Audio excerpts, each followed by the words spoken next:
என் அன்பு சகோதர சகோதரிகளே, ஆண்டவரும் உலக இரட்சகருமான இயேசு கிறிஸ்துவின் நாமத்தில் என் அன்பின் வாழ்த்துக்கள். இன்றைய முத்து மூலமாக உங்களை சந்திப்பதில் மகிழ்ச்சி அடைகிறேன்.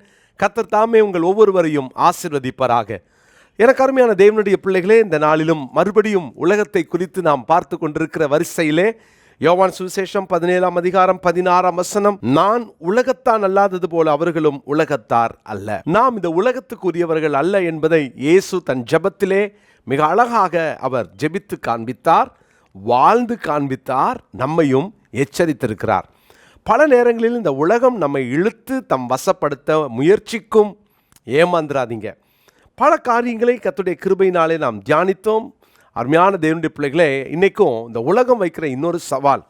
நான் 3 காரியங்களில் 2 காரியத்தை நம்ம ஏற்கனவே பார்த்தோம். கண்களின் இச்சை, அது மாத்திரமல்ல ஜீவனத்தின் பெருமை. 3வது பார்த்தீங்கன்னா மாம்சத்தின் இச்சை என்று சொல்லி அதே வசனத்தில், அதாவது 1 யோவான் 2ஆம் அதிகாரம் 16ஆம் வசனத்தில் நான் வாசிக்கிறேன். ஏனெனில் மாம்சத்தின் இச்சையும் கண்களின் இச்சையும் ஜீவனத்தின் பெருமையும் ஆகிய உலகத்தில் உள்ளவைகள் எல்லாம் பிதாவினால் உண்டானவைகள் அல்ல, அவைகள் உலகத்தினால் உண்டானவைகள். இங்கு வாசிக்கிறோம் இந்த மாம்சத்தின் இச்சை. பாருங்க, இந்த ஒரு வசனத்தில் ஏற்கனவே நம்ம தனித்தனியாக தியானிச்சோம். இந்த உலகம் கண்களின் இச்சையை தூண்டும். எனவே நாம் கண்களோடு ஒரு உடன்படிக்கை செய்திருக்க வேண்டும் என்பதை ஒரு நாளும் மறந்துடக்கூடாது. அருமையான தேவனுடைய பிள்ளைகளே, அடுத்து பாருங்க, நேற்று நம்ம தியானித்தோம் ஜீவனத்தின் பெருமை. நம்ம உலகத்தில் அந்த பெருமையை கொடுத்து கொடுத்து பிசாசு நம்மளை உலகத்தோடு கூட கட்டி போட்டுருவான். எனவே நான் பெருமை போகணுன்னா நம்ம தேவனுடைய சமூகத்தில் எப்போதும் ஜெபித்தாக வேண்டும். ஜெபிக்கலைன்னா நமக்குள்ள பெருமை இருக்குன்னு அர்த்தம். கவனமாக இருக்கணும். 3வதா இன்னைக்கு பாருங்களேன், 1 யோவான் 2:16 மாம்சத்தின் இச்சை, இது உலகத்தில் உண்டானவை அப்படின்னு வாசிக்கிறோம். அப்போ உலகத்தினால் உண்டான இந்த மாம்சத்தின் இச்சை. அப்போ இந்த உலகம் நம்முடைய மாம்சத்தை கொழுக்க வைக்கும். இந்த மாம்சத்தை அதிகமாக தீனி போட்டு வளர்க்க முயற்சிக்கும். அதனால தான் இந்த மாம்சத்துக்குரிய உணவை தான் இந்த உலகம் கொடுக்கும். நான் ஏற்கனவே சொன்னேன், இந்த எபிசோடு ஆரம்பித்த அந்த புதுதிலேயே சொன்னேன், உலகம் ஆத்மாவுக்கான தீனியை கொடுக்காது, மாம்சத்துக்கான தீனியை தான் கொடுக்கும். அதனால் மாம்சத்தை கொழுக்க வைக்கிறதுக்கு இந்த உலகம் முயற்சிக்கும். அருமையான தேவனுடைய பிள்ளைகளே, நமக்கு ரெகுலர் ஃபாஸ்டிங் இல்லைன்னா, இந்த உபவாசம் சரியாக நமக்கு அந்த அந்த ஒழுக்கம், அந்த ஃபாஸ்டிங் டிசிப்ளின் நமக்குள்ளே இல்லைன்னா, கண்டிப்பாக நம்முடைய சரீரம், நம்முடைய மாம்சம் இது இச்சைக்கு ஏதுவான காரியங்களை தேடும். அது இச்சிக்கும். கவனமாக இருக்கணும். இந்த மாம்சம் இருக்குது பாருங்கள், இது எவ்வளவுக்கு எவ்வளவு இது கொழுத்து போய் இது தேவனுடைய சமூகத்தில் ஒடுக்கி கீழ்ப்படிய வேண்டிய காரியங்களை கீழ்ப்படிந்து ஆவி மேற்கொள்ளும்படி மாம்சம் அடங்கணும். அப்படி இருந்தால் இந்த மாம்சத்தின் இச்சை தலை தூக்காது. ஆவியை நம்ம சோறு போடாமல் ஆவிக்குரிய மனிதன் நம்ம காய போட்டுட்டோன்னா மாம்சம் தலை தூக்கும். இந்த மாம்சம் ஆவியை மேற்கொண்டோம். நிறைய பேருக்குள்ள விருப்பம் இருக்குது. ஐயோ, நான் இந்த தப்பை பண்ணக்கூடாது, நான் ஒழுங்காக வாழணும், ஒழுக்கமாக வாழணும், என் மாம்ச இச்சைக்கு நான் இடம் கொடுத்துடக்கூடாதுன்ற ஒரு விருப்பம். யாருக்காவது விருப்பம் இல்லாமல் இருக்குமா? ஒரு ஒரு ஒரு மோசமான ஒரு பாவத்தில் விழுந்து, விபச்சாரத்தில் விழுந்து, வேசித்தனத்தில் அலைஞ்சி ஒருத்தன் அப்படி போனால் கூட சில நேரம் சில கவுன்சிலிங்க்கு வருவாங்க. ஐயோ பிரதர், இந்த பாவத்தை விட்டு வெளியே வர முடியலையே. அவங்களுக்குள்ளே இருக்கிற ஆசை, நான் எப்படியாவது வெளியே வரணும், ஆனால் என்னால் முடியலையே. ஏன் முடியல? முடியாததுக்கு என்ன காரணம்னா, ஆவிக்குரிய மனுஷனை நம்ம காயப்பட்டோம். ஆவியானவர் நம்மை நடத்த விட்டு கொடுக்கல. அதனால் இந்த ஆவிக்குரியவனை மாம்சம் மேற்கொள்ளுது. இந்த மாம்சம் என்ன பண்ணுமா, அது எழுந்து அது தன்னுடைய வேலையை செய்யும். இது உலகத்தில் உண்டானது. ஆவிக்குரியவன், அவன் ஆவிக்குரியவனுடைய அந்த அந்தஸ்தும் அந்த அனுபவமும் அந்த அந்த காரியங்கள் எல்லாம் அது மேன்மையானது. அது பரத்திலிருந்து பெற்றுக்கொள்ளுகிறது.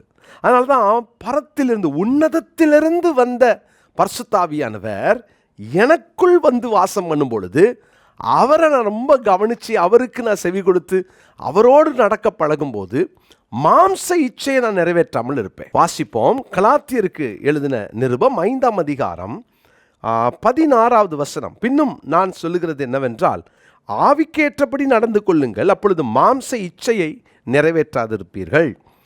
ஆவிக்கேற்றபடி நடந்து கொள்ளுங்கள். என் உள்ளான மனுஷன் அது அங்கே பரிசுத்த ஆவியானவரால் ஆளுகை செய்யப்பட்டால் மாம்ச இச்சையை நாம் நிறைவேற்றாமல் இருப்போம். ஸோ அந்த மாம்சத்தின் இச்சை தலை தூக்க காரணம் ஆவியானவர் சொல்கிறத இந்த மாம்சம் கேட்கல. அப்படின்னா மாம்சம் கொழுத்து இருக்கு, ஆவியானவர் அங்கே கவனிக்கப்படாமல் அவரை நம்ம ரொம்ப ஒரு சாதாரண லெவலில் அவரை வச்சிட்டோம். தேவனுடைய பிள்ளைகளே, உங்கள் வாழ்க்கையில் மாம்சம் ஜெயிக்குதா, ஆவி ஜெயிக்குதா? ஆவி ஜெயித்தால் மாம்சத்தின் இச்சை தலை தூக்கவே தூக்காது.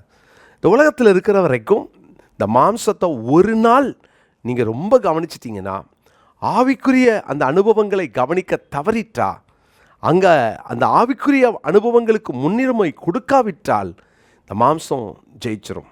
நேற்று ஜெயிச்சனே, ஒரு மாதமாக ஜெயிச்சனே, இன்றைக்கி ஏன் ஜெயிக்கலை? நான் மாம்சத்துக்கு சோறு போட்டேன். நிறைய நேரம் மாம்சத்துக்கு சோறு போட இது தலை தூக்கிறோம். 1 வருஷம் இல்லை 2 வருஷம் நீங்கள் ஆவிக்குரியவர்களாய் வாழ்ந்து திடீர்னு ஒரு நாள் மாம்சத்துக்கு அதிக முக்கியத்துவம் கொடுத்துட்டிங்கன்னா அன்றைக்கி அது ஜெயிச்சிரும். அது ரொம்ப கவனமாக இருக்கணும். நாம் தான் அதில் கவனம் செலுத்தணும். பாருங்கள், இந்த வசனத்தை திரும்ப வாசிக்கிறேன். ஆவிக்கேற்றபடி நடந்து கொள்ளுங்கள், அப்பொழுது மாம்ச இச்சையை நிறைவேற்றாதிருப்பீர்கள். மாம்சம் ஆவிக்கு விரோதமாய், ஆவி மாம்சத்துக்கு விரோதமாய் இச்சிக்கிறது. ரெண்டும் பாருங்க. ஆவி எப்படி, ஆவிக்குரிய மனிதனுடைய அனுபவம் என்னன்னா, நான் ஒழுங்காக இருக்கணும். ஆவிக்குரிய காரியங்களையே கவனம் செலுத்தி ஒருத்தர் நல்ல பரிசுத்தமாக தான் நான் அப்படி வாழணும், இப்படி நான் இருக்கணும், இதை மாதிரி நான் ஜெபம் பண்ணணும், அதுக்குரிய காரியங்களை கவனம் செலுத்தும். இந்த மாம்சம் அப்படி இல்லை. அவன் பார் எப்படி இருக்கான் பார், அவன் அதை அனுபவிக்கிறான், இவன் அதை அனுபவிக்கிறான், நானும் ஏன் அப்படி அனுபவிக்கக்கூடாது? உங்கள் வாழ்க்கையில் இந்த போராடுகிறது இல்லையா, போராட தான் செய்யும். ஆனால் போராடும் யார் ஜெயிக்கிறா என்பது முக்கியம். அப்போது மாம்சத்தில் இச்சை எழும்பாதா? மாம்சத்தில் போராட்டம் வராதா? வரும். சாகிற வரைக்கும் வரும், எல்லா வயதினருக்கும் வரும். ஆனால் நாம் ஆவிக்குரியவர்களாக நின்றால், ஆவியின்படி நடந்தால் அதை ஜெயிக்க, நாம் அதை மேற்கொள்ள கர்த்தர் கிருபை தருவார். கலாத்தியர் 5ஆம் அதிகாரம் 19வது வசனத்தை நான் வாசிக்கிறேன். மாம்சத்தின் கிரியைகள் வெளியரங்கமாக இருக்கின்றன. இப்போது என் மாம்சம் ஜெயிக்குது அப்படின்னா என்ன அடையாளம்? சில நேரம் எப்படி பேர் கண்டுபிடிக்கிறது? நான் தான் ஜெபம் பண்ணுறேனே, நான் தான் பைபிள் படிக்கிறேனே, நம்ம படிக்கிற சின்ன வசனம், சின்ன ஜெபம், இதை வச்சு நான் ஆவிக்குரிய வாழ்க்கையில் ஜெயிக்கிறேன் என்று எடுத்துக்கொள்ள முடியுமா? முடியாது. என் மாம்சம் ஜெயிக்குதுன்னா அதுக்கு பரிசுத்தாவியானவர் ஒரு பட்டியலே கொடுக்குறார். இதுக்கு பாருங்கள், இதெல்லாம் நம்மகிட்ட இருக்கான்னு பார்க்கணும். மாம்சத்தின் கிரியைகள் வெளியரங்கமாக இருக்கின்றன. அவையாவன விபச்சாரம், வேசித்தனம், அசுத்தம், காமவிகாரம், விக்கிரகாராதனை, பில்லிசூனியம், பகைகள், விரோதங்கள், வைராக்கியங்கள், கோபங்கள், சண்டைகள், பிரிவினைகள், மார்க்கபேதங்கள், பொறாமைகள், கொலைகள், வெறிகள், களியாட்டுகள் முதலானவைகளே. இப்படிப்பட்டவைகளை செய்கிறவர்கள் தேவனுடைய ராஜ்யத்தை சுதந்தரிப்பது இல்லை என்று முன்னே நான் சொன்னது போல இப்பொழுதும் உங்களுக்கு சொல்லுகிறேன். இது வெளியே வந்துடும், எப்படியாவது வெளியே வந்துடும். மாம்சம் கொழுக்க அதை ரொம்ப தீனி போட்டு வளர்த்துட்டோன்னா எப்படியாவது அது எட்டி பார்த்துரும். அப்படின்னா நம்ம எவ்வளவு கவனமாக இருக்கணும். இது இந்த உலகத்தில் உண்டானது. இந்த உலகம் அப்படிப்பட்டவைகளை தேடும். இன்னைக்குரிய இந்த மனப்பாட வசனத்தை குறிச்சுக்கோங்க. கலாத்தியர் 5ஆம் அதிகாரத்தின் 16வது வசனம். கலாத்தியர் 5:16. இதை வாசிப்போம், தியானிப்போம். இன்றைக்கி நம்ம ஜெபம் பண்ணுவோம். ஆண்டவரே, என் மாம்சத்தை, அதன் ஆசையை, அதன் இச்சையை நான் சிலுவையில் அரைஞ்சிடுறேன். அப்படி சொல்லி நீங்கள் ஜெபம் பண்ணுவீங்களா? அதை தான் கலாத்தியர் 5:24 சொல்கிறார். கிறிஸ்துவினுடையவர்கள் தங்கள் மாம்சத்தையும் அதன் ஆசை இச்சைகளையும் சிலுவையில் அறைந்திருக்கிறார்கள். கண்களின் இச்சையும் ஜீவனத்தின் பெருமையும் மாம்சத்தின் இச்சையும் உலகத்தினால் உண்டானவை, அது நமக்குரியது அல்ல. நாம் அதை மேற்கொள்வோம். அது இருக்கும், மேற்கொள்வோம். மேற்கொள்ள தேவன் கிருபை தருவாராக. ஜெபிப்போமா? நல்ல தகப்பனே, இந்த நாளிலே யாரெல்லாம் மாம்சத்தின் இச்சையை மேற்கொள்ள முடியலையே அப்படின்னு போராடுறாங்களோ, இச்சையான காரியங்கள் எனக்குள்ளே எழும்புதேன்னு சொல்லி போராடுறாங்களோ, ஆண்டவரே, எங்களுக்கு நீ கற்றுக் கொடுத்தபடி நாங்கள் மாம்சத்தின்படி நடவாமல் ஆவியின்படி நடக்க நாங்கள் எங்களை ஒப்பு கொடுக்கிறோம். ஆவியின்படி நடந்தால் மாம்ச இச்சையை நாங்கள் நிறைவேற்ற மாட்டோம், அதை நாங்கள் மேற்கொள்வோன்னு இன்றைக்கி தியானித்தோம். இந்த வார்த்தையை கேட்கிற எல்லாருக்கும் மாம்சத்தை ஜெயிக்கிற கிருபையை தாங்கப்பா, பலன் தாங்க. ஏதோ ஒரு நாள் ஜெயிச்சுட்டு அடுத்த நாள் தோக்குறது அல்ல, நாங்கள் சாகிற வரைக்கும் ஜெயிக்க எங்களை ஒப்பு கொடுக்குறோம். இயேசுவின் நாமத்தில் ஜெபிக்கிறோம் நல்ல பிதாவே, ஆமேன். அன்பு சகோதர சகோதரிகளே, இயேசு கிறிஸ்துவின் நாமத்தில் அன்பின் வாழ்த்துக்கள். நம்முடைய விங்ஸ் ஆஃப் விக்டரி டயக்னோஸ்டிக் சென்டருக்காக நீங்கள் ஜெபம் பண்ணுங்க. இந்த நிகழ்ச்சியை பார்க்குற எல்லாரும் ஜெபம் பண்ணுங்க. எனக்கு கர்த்தருடைய பிள்ளைகளை இதை பிப்ரவரி மாதத்துக்குள்ளே நம்ம இதை துவங்கணும்னு சொல்லி நான் அதிகமாக பிரயாசப்படுறேன், ஜெபம் பண்ணுறேன். இதற்காக சொவீனியர் போடுறோம். உங்கள் குடும்பத்தின் சார்பில் இந்த சொவீனியரை நீங்கள் ஒரு 10,000 ரூபாய் கொடுத்து இதனுடைய ஆடை நீங்கள் வாங்கிக்கலாம். கீழே காண்கிற நம்பரை நீங்கள் குறிச்சிக்கோங்க. நாங்கள் உடனே அதனுடைய டீட்டெயில்ஸ் உங்களுக்கு அனுப்பி வைக்கிறோம். அது மாத்திரமல்ல, உங்களுக்கு தெரிந்தவர்கள், உங்களுடைய நண்பர்கள், குடும்பத்தார் யாராவது இதற்கு கொடுக்க ஆசையாக இருந்தால் உங்கள் குடும்பத்தின் சார்பில் ஒரு பொருளை வாங்கி கொடுக்கலாம். இதற்கு 45 லட்சம் ரூபாய் தேவை. 45 பேர் 1 லட்சம் ரூபாய் கொடுத்தா போதும். 90 பேர் 50,000 கொடுத்தால் போதும். இதற்காக அதிகமாக ஜெபம் பண்ணுறோம், பிரயாசப்படுறோம். நீங்களும் ஜெபம் பண்ணிக்கோங்க.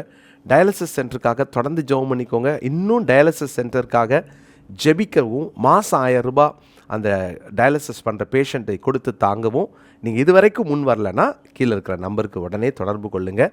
ஏன்னா டயாலிசிஸ் சென்டருக்கு மாத்திரம் கிட்டத்தட்ட மாதம் 3 லட்சம் ரூபாய் எங்களுக்கு செலவாகிறது. சேல்ரி, ரெண்ட்டு, டயாலிசிஸ் எக்யூப்மெண்ட்ஸ் வாங்கணும், நிறைய செலவு இருக்குது. அவங்களுக்கு லேப் டெஸ்ட் எடுக்கணும். எனவே ஒவ்வொரு மாதமும் 300 பேர் 1000 ரூபாய் கொடுக்குறவங்கள நாங்கள் எதிர்பார்த்துட்ருக்குறோம். இதுக்காக ரொம்ப ஜெபம் பண்ணுங்கள். நாம் இந்த நாட்களில் இதை செய்யாவிட்டால் கர்த்தருடைய பிள்ளைகளே, பின்னால் சரித்திரத்திலே நாம் ஒரு பெரிய பிழை விட்டவர்களாக இருப்போம். எனவே இணைந்து தேவனுக்காய் செயல்படுவோம். ஒரு வாழ்க்கை கர்த்தருக்காக வாழ்வோம். அன்போடு உங்களை அழைக்கிறேன். மறுபடியும் ஞாபகப்படுத்துகிறேன், உங்களுடைய ஜெபம் எங்களுக்கு மிக அவசியம். God bless you.